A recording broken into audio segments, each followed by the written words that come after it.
Good morning everyone! So ayan, pakita ko sa inyo guys yung mga uod na kinuha ko galing sa aking bulaklak.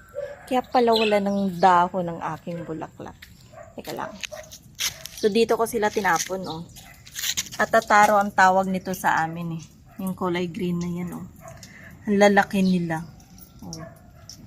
Ayan. Tataba. Inubos ang dahon ng aking halaman. Yan oh. Naubos ng kanyang dahon. Nakalbo. Nakaraan lang ang taba-taba nito. Yan siyang dahon oh. Plus, ang daming higad ngayon. Kahit saan, maraming higad. So yan ang ating bulaklak. Ang ating rose. Ang ganda ng kulay niya guys kasi ano, iba-ibang kulay sa isang puno. Yan. Hindi natin na-arrange ng maayos ang ating bulaklak. And ang ating ibon, tinatakpan namin ng plastic para hindi sila mabasa pag tag-ulan. At yan yung mabangong bulaklak na kulay white na pinakita ko kahapon kasi nalanta siya agad. Lapitan natin. Ikot ako dito. Marami kasing higad. Ay, speaking ng higad. Ayan yung higad.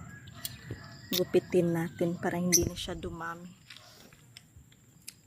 Yak. Kaya nakakatakot pumunta ngayon sa aking halaman. Daming higad. Ayan siya guys. Nalanta na siya agad. Kahapon ko lang ito pinicturan. Pero ang bango ng bulaklak na to.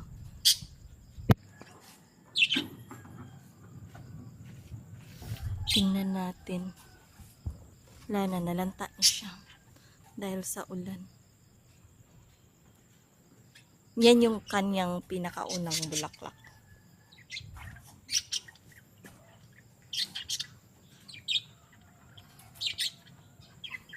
At namumulaklak na rin ang ating ampalaya. Yan. Sa plastic ko lang nilagay kasama ng aking mga luya.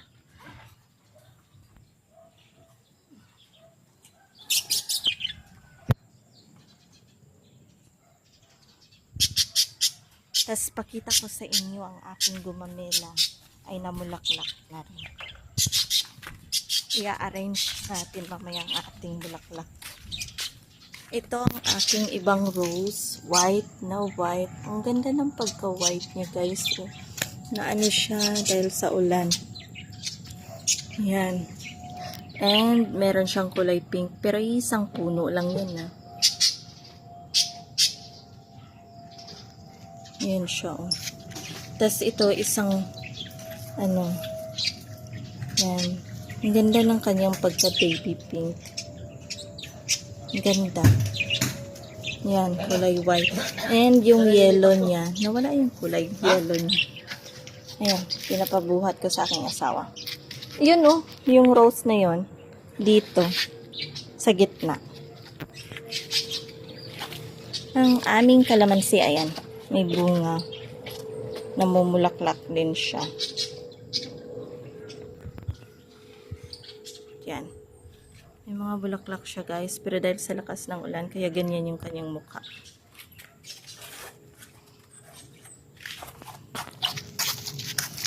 Ganda ng aking rose.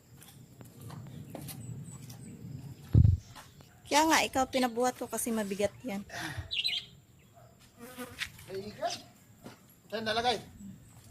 Dito sa gitna. Yan, para magkakatabi silang mga rose. May tumubo na kalabasa. Lipat natin yan mamaya.